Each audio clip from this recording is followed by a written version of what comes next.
This call for political dialogue. Our expectation was that after the burial of President Nawakwi, the president would formally reach out to the opposition with specific details, such as the need to propose specific subjects to be discussed and the possible dates when dialogue can take place.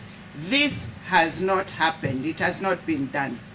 This explains why we waited for this long before addressing the public through this press conference. We thought it was important to give the president the benefit of doubt and see if he was truly serious with his call for political dialogue. I repeat, to date, we have heard and received nothing from the president. So we wonder, was Mr. Hichilema really sincere about respecting and honoring his sister? About his call for political dialogue? Was it truly sincere? Thank you.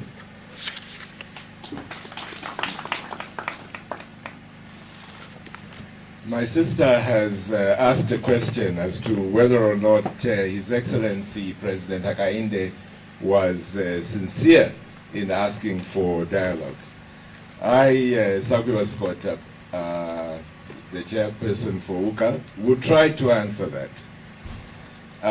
You will note that we are riding on what he has said. The point we wish to share with Zambians is that we do not think Mr. Hichilema was sincere. He was not sincere when he issued the call for opposition political dialogue.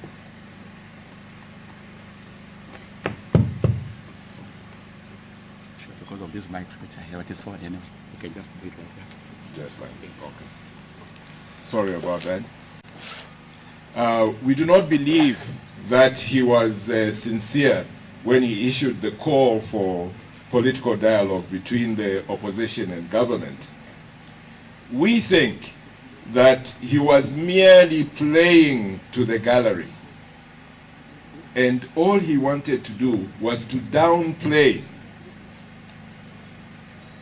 the impact of what was delivered by State Counsel Chifumu Banda, so ably delivered by him, when he reminded the nation that the President Nawakwi, whom he represented as her lawyer, died a sad person.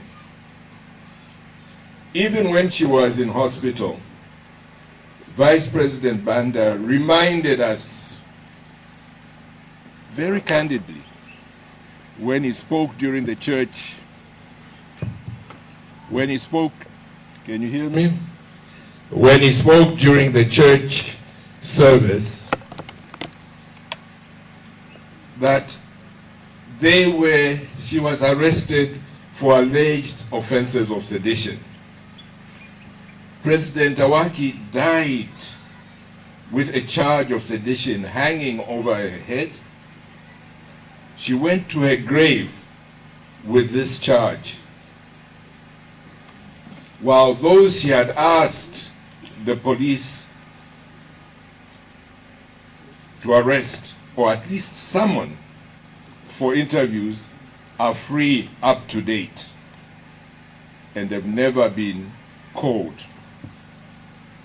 We believe that Mr. Hichilema issued the call for dialogue with the opposition not because he believed in dialogue, but because he wanted to downplay the impact of the well-received message that Vice President Chifumu Banda had delivered just before Mr. Hichilema took the podium. If President Hichilema believed in dialogue, he would have, as we have stated formally, followed his call with concrete steps to put in motion what he said at the church service of President Nawakwi. Our view, our strongly held view, is that Mr. Hichilema's call for political dialogue is not sincere. It is also borne by the fact that we, the opposition, have previously, on many occasions, formally reached out to President Hichilema requesting for meetings with him so that we can discuss different issues of national importance or public concern in a spirit of respect. For instance, in June 2023, we addressed and wrote to Mr. Hichilema on the subject of human rights abuses by the UPND government. He has not responded to date. We shall let you know what we actually wrote to him.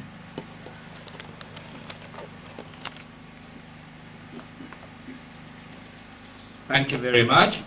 As my senior colleague has stated, I'm quoting from the letter which we wrote to him. So this is part of the letter, and it reads as follows. We, the undersigned, would like to express our concern at the rate at which rights and freedoms that citizens are being denied in Zambia. Denied under a regime that has continued to purport that it promotes an agenda of being inclusive and accommodates human rights in the eyes of the international community. The recent arrest of former permanent representative to the African Union, Ambassador Emmanuel Mwamba, is one such example that has caused us to bring this issue and other matters to your attention.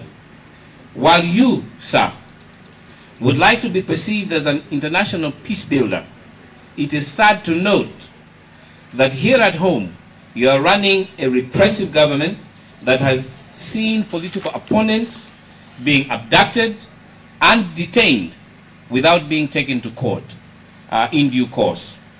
It has become evident that the UPND government is fast descending into a brutal dictatorship where the rule of law, human rights and freedoms, including freedom of the press, are routinely being taken away. It is our collective view that if the situation in the country is not addressed, that this has a potential to threaten national peace and the security of the national state.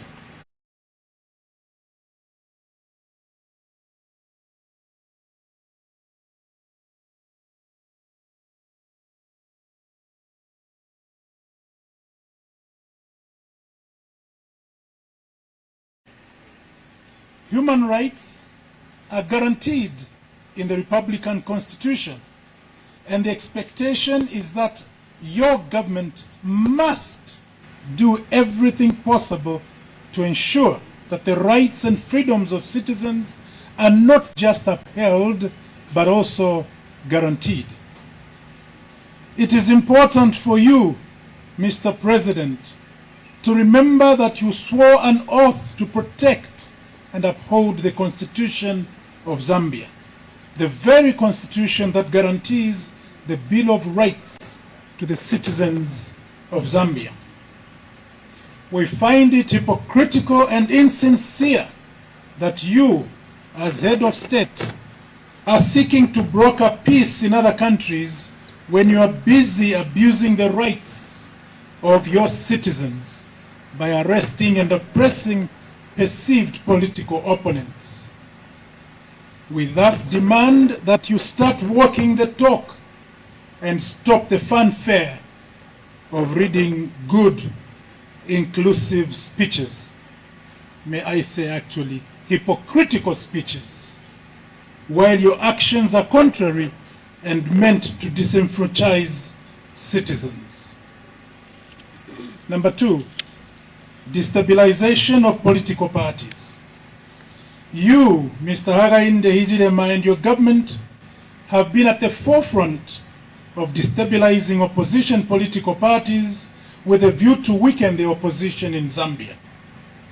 The actions of your government are not only retrogressive, but also go against the established tenets of good governance.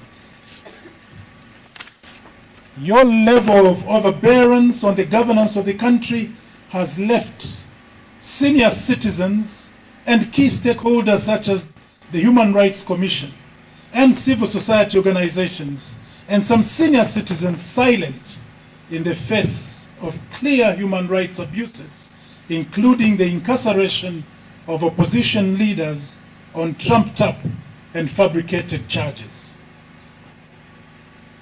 Need we remind you, Mr. Hakainde Hichilema, that Zambia is a multi-party democracy as enshrined in the country's constitution.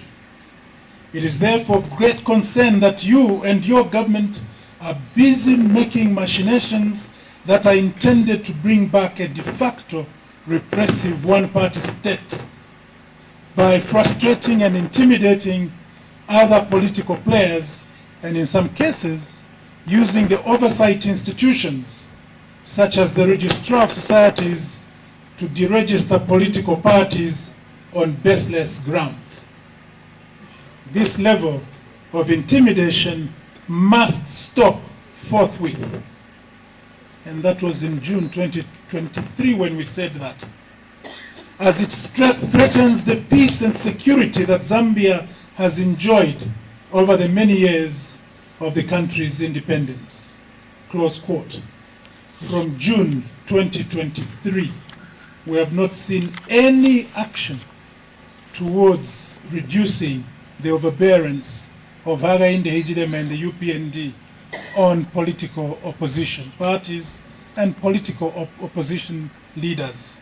My colleague, President Ernest Mwansa, will add to the list of examples that we cited in our letter of June 2023. Thank you.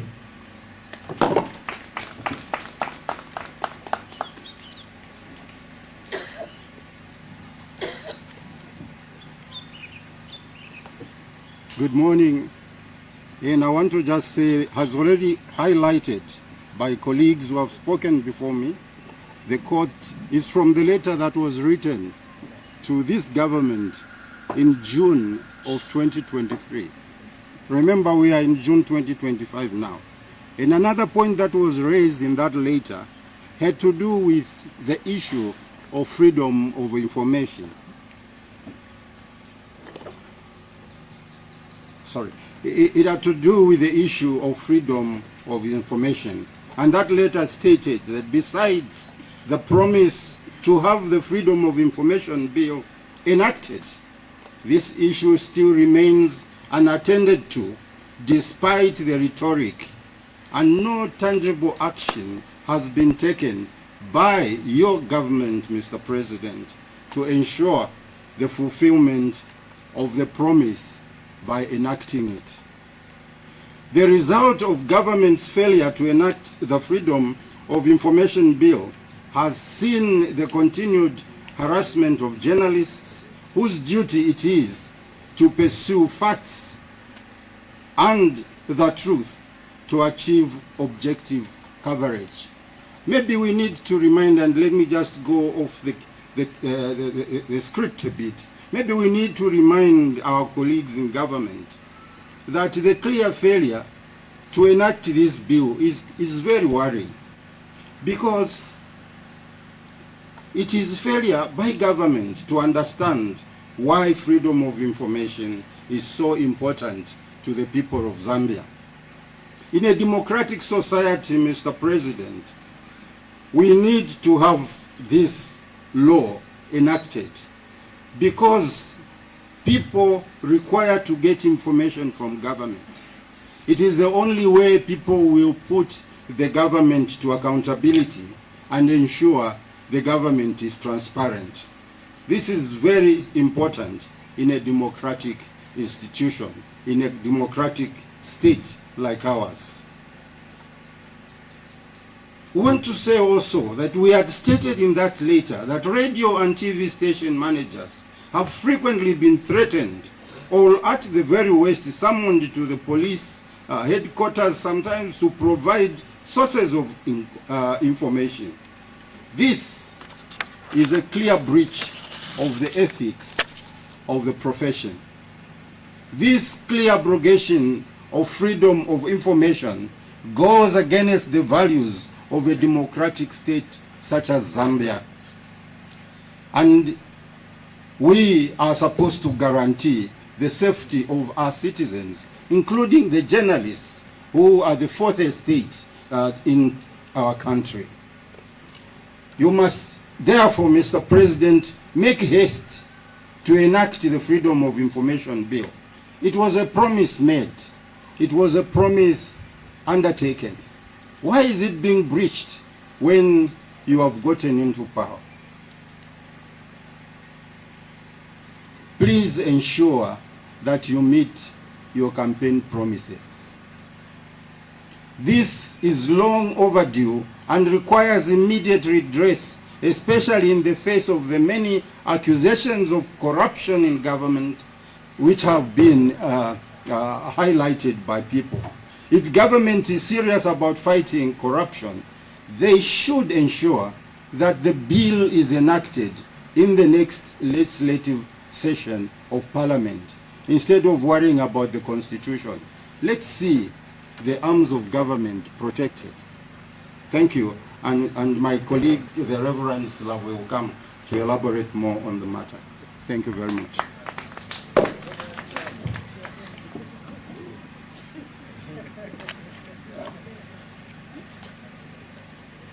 Media colleagues, good morning.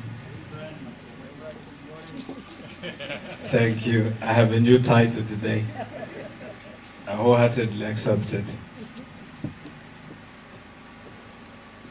After having an economist, maybe we need a reverend. I'd like to recognize the presence of fellow leaders from different alliances and political parties. Mine is to deal with the executive's control of constitutional offices. We are concerned as governance stakeholders with the control, level of influence and intimidation by the executive on constitutional offices. The continued housing of key oversight institutions, such as the Drug Enforcement Commission and the Anti-Corruption Commission, under the office of the President, has made a mockery against the fight, against mockery of the fight against corruption.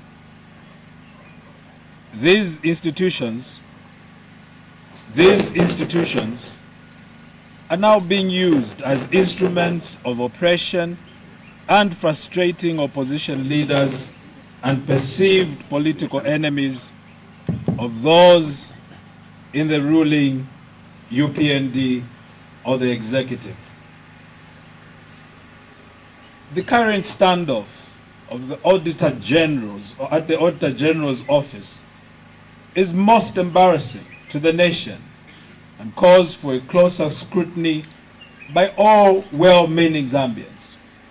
Government's failure to date to provide a proper account of how the forfeited 65 million kwacha was received and utilized is one such an example of how this government has already failed against corruption. To retain the integrity of oversight institutions such as the DEC and the SEC, we are demanding that these institutions be allowed to operate with the required autonomy, rather than the current situation where they operate under instructions from the executive.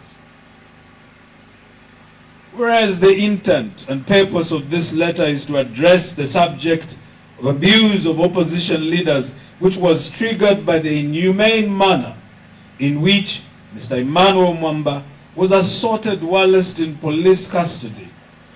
We've also taken time to address some excesses and anomalies that are happening under the UPND-led government. Zambia is a peaceful nation, and the leaders of all parties who have appended their signatures to this letter are committed to a continued peaceful nation, a peaceful Zambia. But our desire for a peaceful Zambia must not be taken for weakness. we would like to serve notice that we will not allow this harassment of opposition leaders and governance stakeholders. The incessant corruption activities taking place under your government will not go unchallenged. We thank you as we look forward to engaging with you further in the interest of safeguarding Zambia's democratic governance and the rule of law. End of quote. We did not receive any response up to date to our letter or call for a meeting to discuss these issues. We did not get discouraged or give up. Several months later, on 4th October 2023, we again wrote to the President, asked for a meeting so that we could discuss and resolve the following issues of national importance. Thank you very much.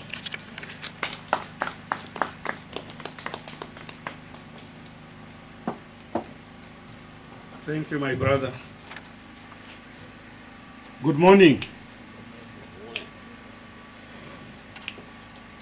My presentation today is concerns from Zambians to the government.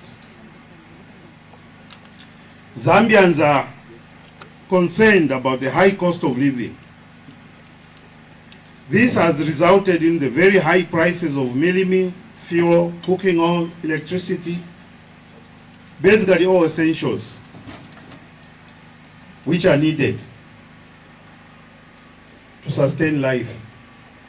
And these prices keep rising. The second one is the concern the Zambians have is a rise in arbitrary arrest and constant harassment of members of the opposition. I think Honorable Given Luwinda, when he came here, he alluded a lot on this point. But I want to add on, for your evidence, I'm standing here as one of those who were detained. So I'm speaking from the truth. And you saw Honorable Nakachinda, very determined Zambian who wants to see a better Zambia. He moved in. He's coming from courts. So this is the issue which we in opposition are facing on a daily basis. The third is lack of transparency around large-scale public procurement of commodities such as fuel, fertilizer, power purchase agreements under ZESCO, issuance and distribution of exploration, mining, and timber licensing. These are concerns, and Zambians want answers. Number 4, unilateral handling of national peace. We should not joke with peace. Unilateral handling of national peace and security matters by the executive, such as the presence of the U.S. African Security Office, abuse of the Public Order Act. Opposition parties can't even hold rallies. And you, the press, should actually start magnifying these things. You are the fourth estate. Amendment of the proposed public gathering bill. The amendment of the Republican Constitution. The rise in human rights abuse, torture, and mistreatment of persons. Careless remarks of the coup plot. Failure to publish IMF agreements and giving back of KCM to Vendetta resources. These are serious, serious issues that we need answers. The fifth one, the last one of my presentation, decay of public morals and failure to uphold national values and principles. We've seen address in Parliament on values and principles, but we don't get any substance from the one who goes to Parliament to speak. Traditions and culture and failure to curb the rise in promotion of LGBT issues in Zambia. Why don't the government speak about LGBT issues? And Zambians are concerned because there is a lot of proliferation, citing of people practicing this or showing signs of practicing this. So we need answers from the government. So thank you very much. That's the end of my presentation.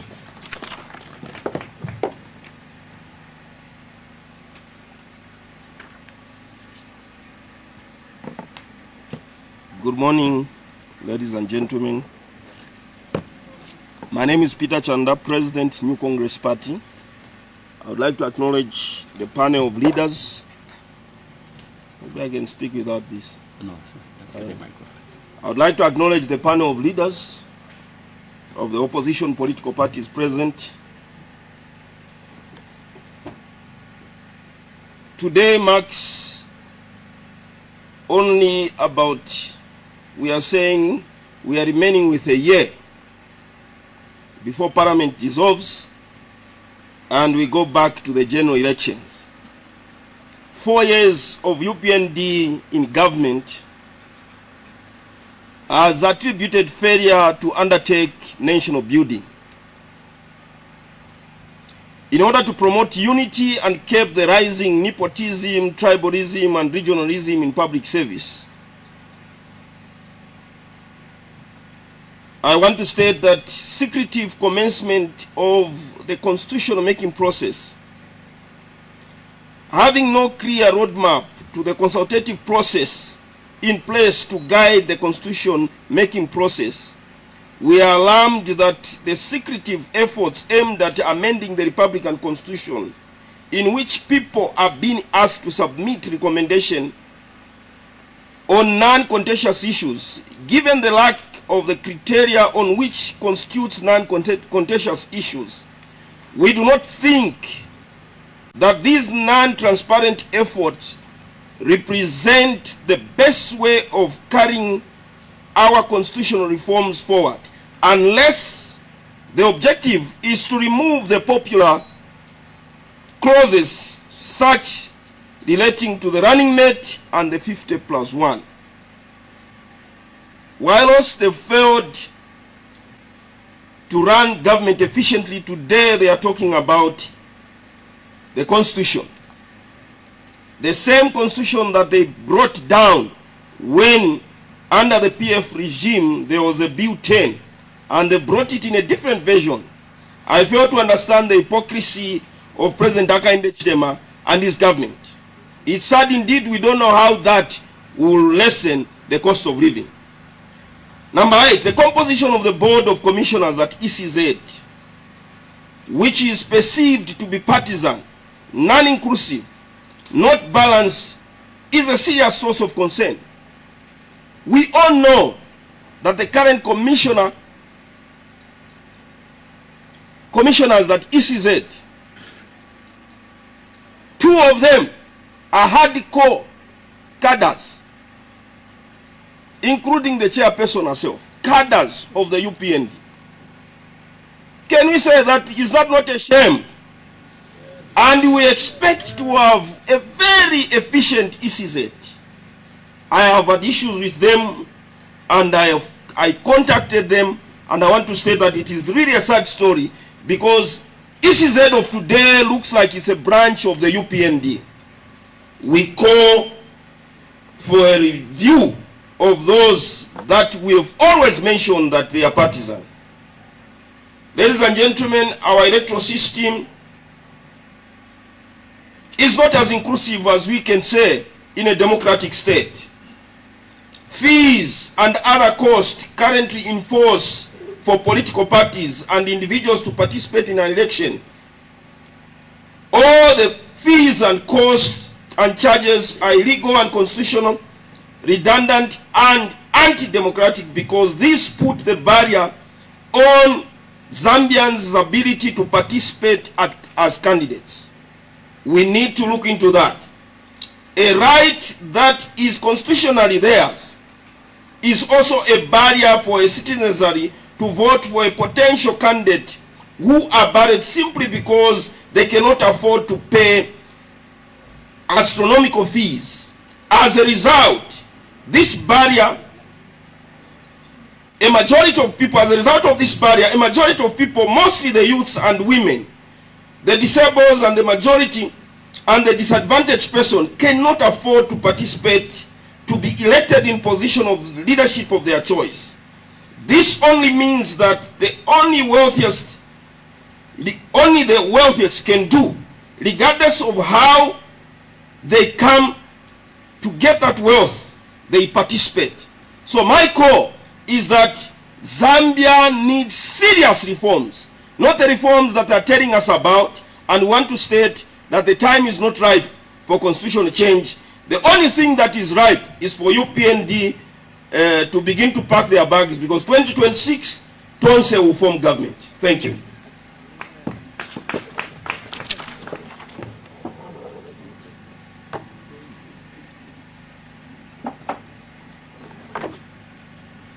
Good morning, ladies and gentlemen. All protocols observed. Gender inequality. The gap is widening. The gender ministry needs to be reinstated. Women constitute more than 50% of our population and therefore needs to have an adequate representation, such as the youth have a ministry. The case of purported abduction of Edith Nawakwi. Recently, Madam Nawakwi was arrested for abduction of the Hatembos. A lady by the name of Rachel Chileshe Katolo came forward to give a statement to the effect that in actual fact, it was the UPND that had custody of the Hatembos and not Madam Nawakwi. Some very prominent names within the UPND were mentioned. These are the questions that we need to ask. Why has there been no follow-up? What has the law enforcement agencies done with this information? Will it be swept under the carpet? Investigative wings reporting to the State House. This undermines the integrity and therefore does not inspire confidence as regards the independency of these investigative wings. Breakdown in the health facilities. We draw attention to the mortality levels in the country and wonder as to whether you are being adequately briefed or are you ignoring the brief that the health sector has suffered under the New Dawn government. To the extent that today the cancer center that has once a flagship center is virtually non-operational. As a result, the increase in mortality. Should you require an independent voice on this term, please consult dignitaries from foreign embassies. Thank you.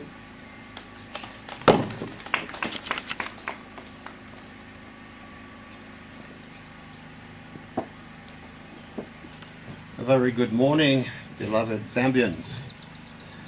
One Zambia. One Zambia. I share with you insights on President Kaunda's approach on dialogue. In the wake of the Kenneth David Kaunda National Day, we have many things to be thankful for in remembering the first president and founding father of this beautiful country of ours, Zambia. One important memory which stands out and very pertinent for us now as a nation to focus on was his respect for constitutionalism and rule of law. President Kaunda will be remembered for facilitating a peaceful and democratic transition of power in 1991. He did so by shortening the process to return to multi-party democracy, which we cherish today, and which some of us have taken for granted. He shortened it by skipping a referendum to change the Constitution and instead signed an executive order for constitutional amendment of Article 4 that led to the reintroduction of a multi-party political dispensation. He did so because he listened to the demands of the Zambian people for a return to multipartism. He did so because he respected the will of the Zambian people. President Kaunda listened and gave Zambians what they wanted. And against all odds, he shortened his stay in power by 2 years in calling for an early election. After his defeat in the 1991 polls, he was magnanimous and humbly accepted the people's will and retired, thereby setting an example for all future Zambian leaders to emulate.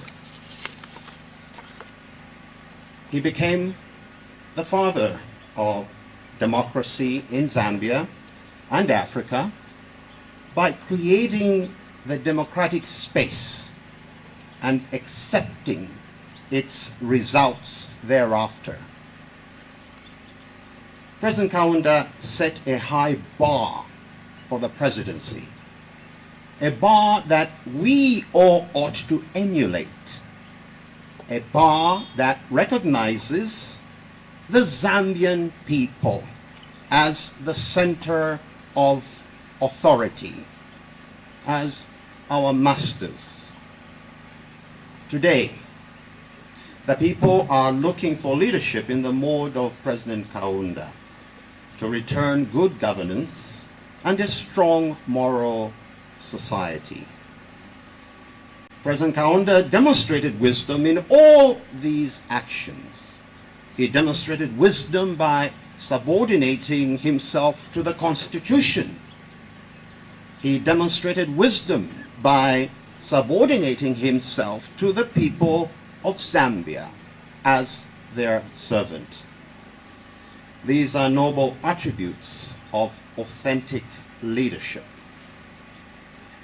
In celebrating Kenneth Kaunda National Day, we celebrate wise, caring, listening, and authentic leadership. A leadership that teaches us that true leadership and progress lies in marrying principle with action.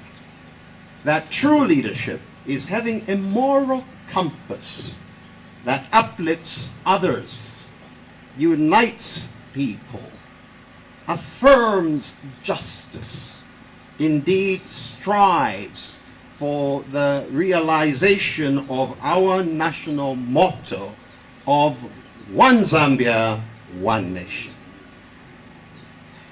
His leadership was inspired by what he called Zambian humanism, a philosophy rooted in compassion and equity. For ultimately, true leadership, dialogue is needed in defense of democracy. There's need to talk to each other. We have been talking about each other a lot, but there's very little of talking to each other.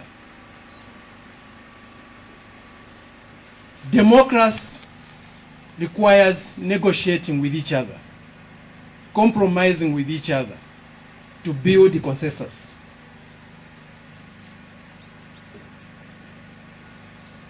Democracy also requires justice. It requires fairness. It requires humaneness. The recent arrest and imprisonment of Honorable Mnia Zulu raises serious concerns about the state of justice and fairness in our country.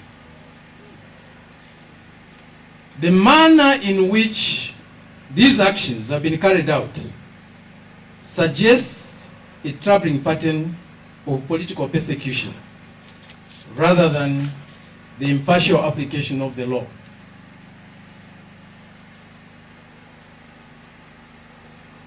Even more concerning is the directive by the Speaker of the National Assembly to the Electoral Commission of Zambia to proceed with matters affecting Honorable Zulu's seat before he has been given a meaningful chance to appeal his conviction and sentencing.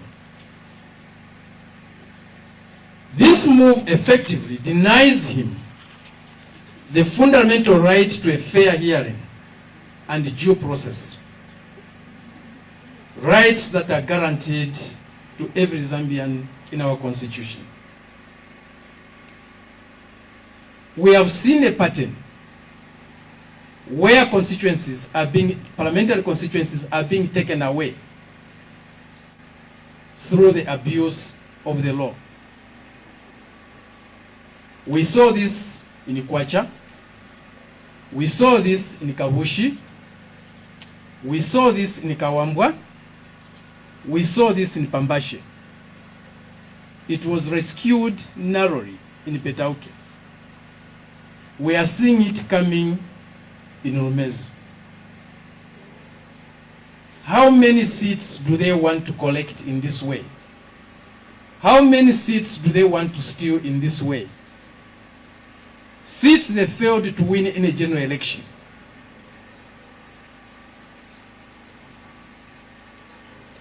It is clear to many observers that these actions are not isolated. They appear to be a part of a broader, deliberate strategy by Mr. Hakainde Hichilema and the UPND to secure an artificial parliamentary majority, to get a 2/3 parliamentary majority. With such a majority, they would be in a position to bulldoze constitutional amendments without genuine national consensus, undermining the very foundations of our democracy. Honorable Zulu deserves a fair chance, nothing less. Justice must not be sacrificed on the altar of political expedience. Since they have such injustice, unite us. Such abuses unite us. We will work together. We will field one candidate in Rumezi. We will avoid splitting the vote, and we will decisively defeat the UPND in Rumezi. This by-election will serve as a clear signal of what lies ahead in the 2026 general elections. A nation determined to defend democracy. A nation determined to reject authoritarianism. There will be the will of the people. The will of the people is stronger than any political scheme that Mr. Hakainde Hichilema can come up with. We are committed to dialogue, very committed to dialogue in principle. As we have shown, we remain committed to dialogue and have on several occasions asked Mr. Hichilema to meet us as opposition parties so that we can discuss issues of common interest, issues of national importance. We have called this press conference not because we are desperate to meet Mr. Hichilema, but because we do not want the public to be misled, to be deceived by Mr. Hichilema tomorrow if he wakes up and creates the impression that we don't want dialogue. He called for dialogue, and we did not respond. We are often ready to meet Mr. Hichilema and ask him to name the place and the venue of dialogue so that we can sit down, talk to each other, discuss with each other the issues that affect our people. Zambians are suffering. Zambians are troubled. Zambians are in pain and want solutions to their problems. They want an end to their problems. They have been on the path to Calvary for too long. They want their resurrection. There are so many issues that have arisen since our last appeal to Mr. Hichilema, which justify an urgent meeting between us and him and civil society. If Mr. Hichilema is not ready, if Mr. Hichilema is not committed to genuine dialogue, he should stop talking about dialogue. We call on him to stop giving politics a bad name by saying things it doesn't mean. Anasheko ubufi. Na atotela mkwa.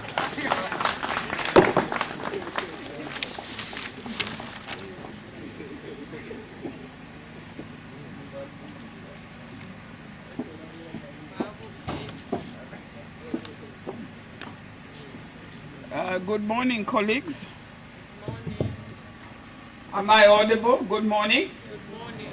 My name is Professor Nkanduluo, and I want to start by recognizing the different leaders that are present here, presidents of different political parties, as well as the civil society. My brief this morning is to conclude on some of the things that have been said previously by the different speakers. And I want to start, first of all, by emphasizing the issue of peace, the issue of dialogue, etc., etc.